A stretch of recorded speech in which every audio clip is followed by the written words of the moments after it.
सबसे बड़ा अज्ञान जब इंसान अपने घमंड को ही ज्ञान समझने लगे। दिव्य ज्ञान में आपका स्वागत है। आज का गीता ज्ञान भगवद गीता सार अध्याय 3 श्लोक 32।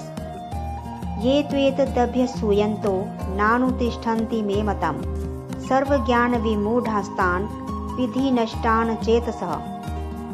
अर्थ, भगवान श्री कृष्ण कहते हैं, जो लोग मेरे बताए हुए मार्ग यानी धर्म और कर्म के सिद्धांत को दोष दृष्टि से देखते हैं और उसका पालन नहीं करते, वे लोग सभी प्रकार के ज्ञान से भ्रमित और अज्ञानी होते हैं।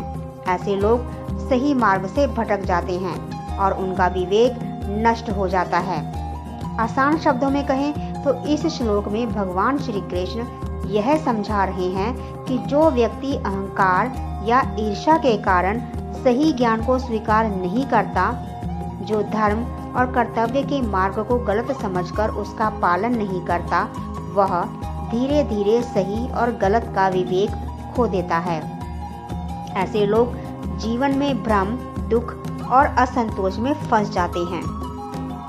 जैसे कई लोग अहंकार में आकर खुद को बहुत बड़ा समझने लगते हैं। उन्हें लगता है कि जो कुछ भी हो रहा है वह केवल उनके ही प्रयास से हो रहा है। वे यह नहीं मानते कि अपने कर्मों को भगवान श्री कृष्ण को समर्पित करना चाहिए।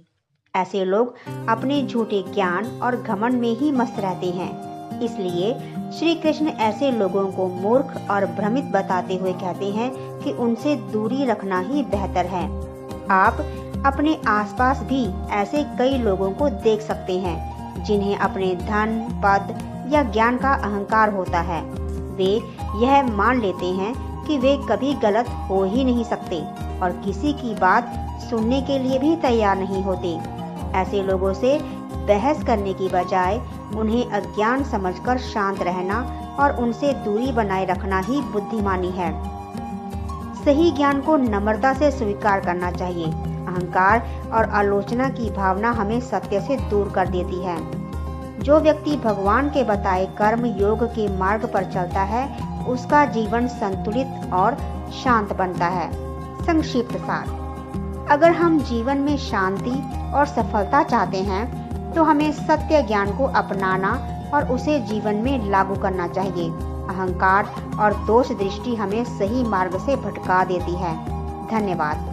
ऐसे ही गीता ज्ञान के लिए वीडियो को लाइक, शेयर और चैनल सब्सक्राइब जरूर करें। फिर मिलते हैं अगले श्लोक की व्याख्या के साथ। तब तक के लिए जय श्री कृष्ण। श्री शिवाय नमस्तुभ्यम।